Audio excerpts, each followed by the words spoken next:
Hello friends, welcome back to another episode of Generation Tech. My name is Alan. When the trailer for Skeleton Crew first came out, there was some understandable outrage about the appearance of what looks like an American suburb as one of the main settings in this kid's film. I initially thought this was just a cheap way to bring Goonies into Star Wars, recreate one of the most iconic and idealized settings from our childhood. And once you watch the first episode of the show, which takes place in this suburb, you might breeze through it thinking the same. But if you pay closer attention to what's going on in the background, you'll notice that something is wrong on At Attin, or AT-AT-in, whatever it's called. This is not some utopia. This might be a dystopia. It might be kind of a half-prison, half-Truman Show, fallout shelter kind of a thingamajig. So let's dig right into here. And yes, there are spoilers in this episode about the first two episodes of the Skeleton Crew. So this show takes place after the fall of the Galactic Empire during the early New Republic era. It says so in the opening crawl. The New Republic is unable to control the rampant piracy that plagues the galaxy, a leftover effect of years of galactic conflict and neglect. At Attin does not really feel like a world that has gone through the decline of the old Republic, culminating in the devastating Clone Wars, which destroyed a great portion of the galaxy. There's also no signs of the rise of the Empire and its brutal crackdown on the local populations everywhere, and there's also no sign of the chaotic rebellion that overthrew the Empire, or other horrific things like Operation Cinder. Generally speaking, most planets in the galaxy are going to be affected by one of these major galactic events I talk about in one way or another. At Attin, in a lot of ways, feels like your typical American suburb. It's a complete bubble, shielded from all the nonsense in the wider world. When we take a look at just how perfect everything on this planet looks, from the neatly cut grass, the well-maintained roads, one can't help but think that John Watts and Christopher Ford, the creators of the show, and NYU grads, are playing into the suburban horror kind of trope. And we take a closer look and you'll notice, yes, living standards are high and people are cluelessly happy, like Neil's family. I mean, I definitely would rather live here than on Tatooine getting chased around by Tusken Raiders, crate dragons, and getting my speeder put on cinder blocks by a bunch of Jawas. But there is something kind of sinister about how society is structured. First, everything is automated. Aside from the kids on their speeder bikes, all the cars and trams run on tracks. Something we actually rarely see in Star Wars if you think about it. Most people drive around in their own speeders. Then there are droids everywhere. At first I thought they were just in the schools, but if you take a closer look, they literally patrol the streets looking for delinquent kids. They're even in the woods far away from school grounds. Plus, they have a giant camera for a head. Skibbity. Although they don't seem to be that hostile or armed with weapons, they are used to monitor society and create barriers. I mean, they're constantly telling people not to go places and do things. Student, the test will begin shortly. Sit. You are in violation of school attendance protocols. Come with me. Okay. Sir, this is a restricted area. What are you doing out here? And then we have the school system, which honestly seems as horrific and terrible as the Imperial Academy system. But perhaps for different reasons. Instead of being pumped full of Imperial propaganda and having that really toxic Sith culture in the education system, you have 12-year-olds essentially learning econometrics, which is just wrong. Prone ledger entries with free-floating variable tables in which a series of matrices are organized by a labeling algorithm. And yes, the teachers are automated too, and they treat all the kids like statistics, like droids. And this whole system is all built around standardized testing for career placements in the future. And it seems like a massive amount of pressure is placed on these children at a very young age. It's reminiscent to the Gaokao system in China, which basically stretches out kids from the moment they're born until they actually have to take the test. It's also like the SATs, that we have here in America, which is probably a little less stressful. But basically, both of these kind of standardized tests are taken when you're like 16, 17, 18 years old, not when you're 12. I mean, in America, we do have standardized testing at a younger age, but it doesn't determine your complete future in the way that it is implied here. There's just something that really rubs me wrong about all this. And then there's this. Contrast this method with the approach practiced in planets outside the barrier called liquidity modeling. This is really interesting, what the droids are teaching. We probably have to go into a deeper dive here to unravel what exactly it all means. But clearly, this is a society that is separated from the wider world by a barrier of some kind. And when the droids are talking about liquidity bubbling outside of the barrier in the wider galaxy, I think they're referring to perhaps the Old Republic's laissez-faire attitude towards governing economics. You see, in the last few centuries of the old republic, the federal government's regulatory bodies were extremely weak, and corporate powers essentially started buying seats in the political system. This was cronyism at its worst. And what ends up happening is you had a lot of greedy individuals, basically putting profit above all else and inflating their own assets, inflating entire sectors of the economy, which creates, I guess, liquidity bubbling. And once those bubbles become unsustainable, they collapse, and a lot of people lose their money and get hurt. This is not so different from what happened to the housing market in 2008. It's not that different from what happened to the housing market in China just a few years ago.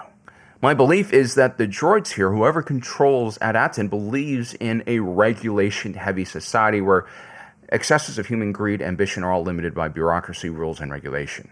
Obviously, the old republic's very weak federal regulatory system was bad. I mean, it led to rampant corruption, corporations taking over the political system. It was an extreme. But this, on At Attin, also seems like another extreme, where you are limiting basic human desire to grow and succeed and do things with your life. I mean, it's inhumane.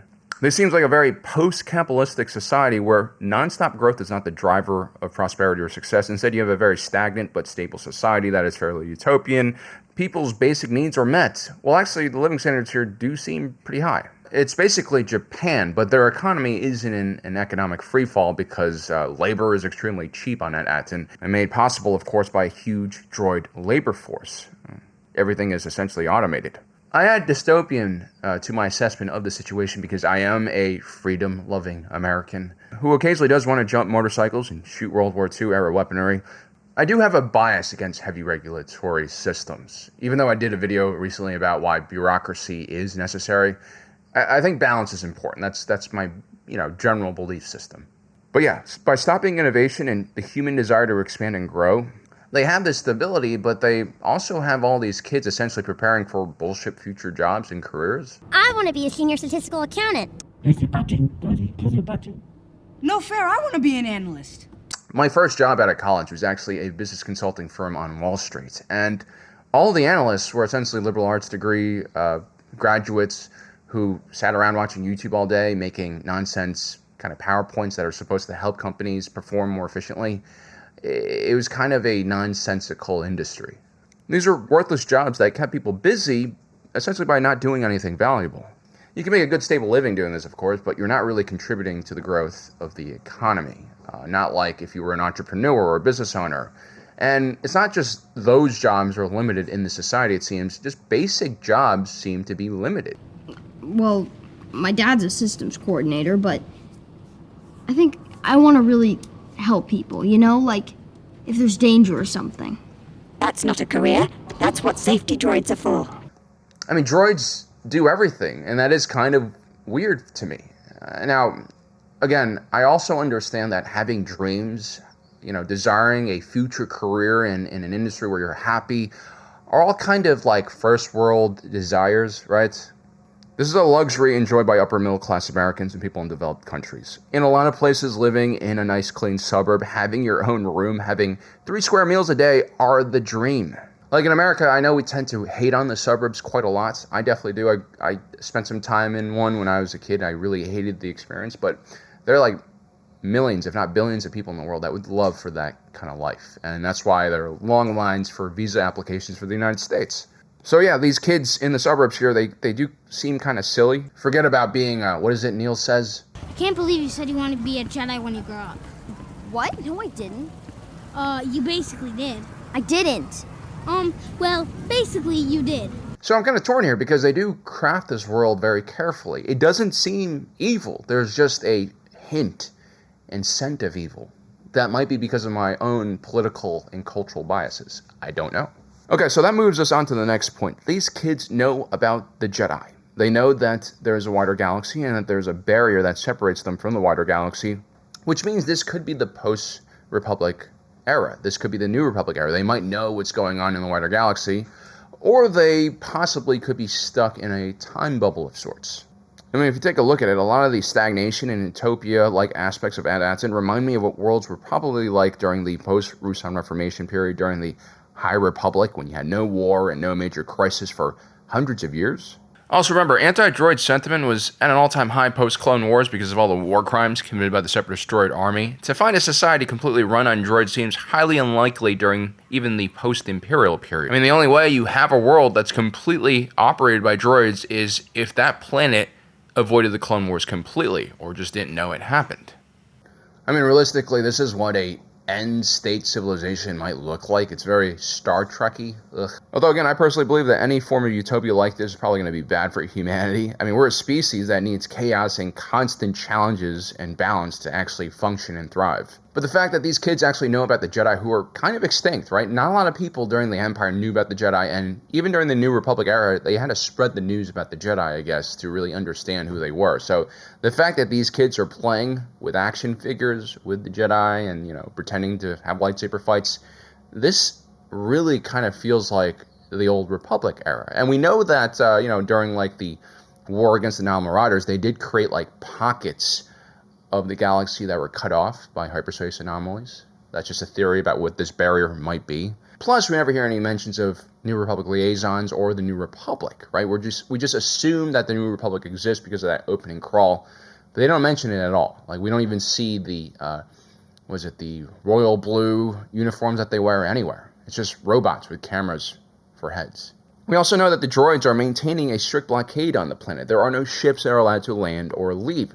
As a matter of fact, I don't see any starships in this TV series at all. There are no starships on this planet aside from the ones hanging on Whim's kind of ceiling, right? And again, even the speeders are tethered to the ground and driven automatically. Everything is very controlled in a very dystopian, authoritarian even, maybe Truman Show-esque way. Starships are not permitted to enter or leave. You could be out past the barrier by now! Breaching the barrier is a serious violation. The supervisor will not... I gotta find him!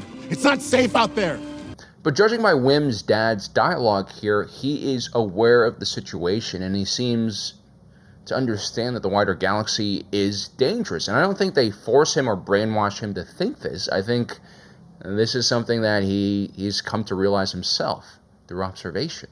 And who's to blame him? I mean, if these people did indeed survive all these years without experiencing the fall of the Old Republic, the rise of the Empire, 2 major galactic wars, maybe their way of living, sacrificing their human ambitions for stagnation, but also peace and prosperity, isn't exactly the worst thing in the world. I mean, I think the people in Alderaan would definitely agree.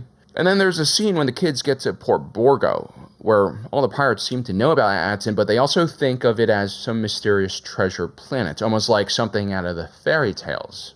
And when Wynn drops what seems like an Old Republic credit, all these pirates get very excited.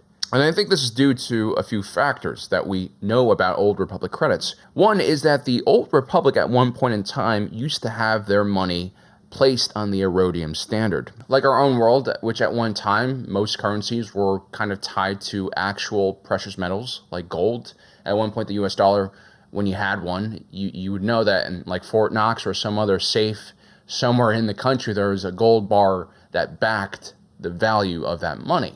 But then, because of economic stagnation in our own world and also in the Old Republic, reforms to the banking system and an embrace of financial engineering meant that the galactic credit was removed from the Erodium standard and replaced with more basic metals, which had symbolic values tied to the intergalactic banking clan's massive holdings. This is why we have the droids teaching these kids about fungible assets, right? We take into account the fungibility of multiple currencies by further analyzing the potential risk of loss over time of any ledger. Gold or Erodium is generally considered more fungible by many than a credit that can be devalued by a central banking system, which of course is what Palpatine would do. He would completely devalue the galactic credit by funding both sides of a terribly destructive conflict. All that money gets thrown down the drain. The galaxy gets a lot poorer. This would ignite a massive economic crisis that would result in Palpatine's huge military stimulus via building the Imperial military. He also replaces the worthless galactic credit with the even more worthless Imperial credit. I think what Whim has here, what he uses to pay for some nasty-ass pirate food, is the equivalent of a gold coin, a solid piece of Erodium that, of course, the pirates would immediately recognize as something very valuable, especially during the New Republic age, which is post-Republic, post-Empire, post-Palpatine's crazy-ass economic policies. I mean, we're talking about decades of hyperinflation. I wouldn't be surprised if that Erodium coin is worth thousands, if not tens of thousands, of credits. I mean, even that pirate doesn't let the vendor rip the kids off. This ain't enough. Premium toppings 5 decks extra. And you're gonna want to leave a tip for, good service. How much you got on you? Come on, let's see. Watch it. He's trying to cheat you. This all fits in with the lesson that those droids are teaching the kids on At Attin. This fits in to the droids' kind of criticism of liquidity bubbles, right? I really love this cool little detail here that explains the economics and government system of this planet and also explains the wider plot somewhat. Who knew Star Wars could be this deep? I mean, this is kind of crazy. And I guess the bigger question is, are the people on At Attin self-isolating? Are they willingly isolating themselves, or are they being forced to isolate? That is the bigger question here. I mean, if you think about it, because At Attin never devalued their currency and they're still in the gold or rhodium standard, they are in fact a treasure planet. Their money is literally a precious metal, and the government knows that if pirates or even the New Republic finds out about them, they'll all come here and try to loot everything. I mean, this is the sad truth about these types of economic systems. They usually cannot be sustained in a larger economic system that is different, right? You have to kind of isolate for this to work. I mean, if half of what I'm saying here is true, and I think a lot of it is true, the complexity of the background lore of this story is very surprising, and also makes the show a lot deeper than I expected. And all of this happened because I didn't ignore that lesson from the droid. Go figure. I wish I paid this much attention when I was in school. Well, guys, I hope you enjoyed my assessment. Let me know what you think about my theory here. And also, don't forget to subscribe, hit that notification button down below so you don't miss out on the rest of our awesome content. We're going to be covering the show a lot.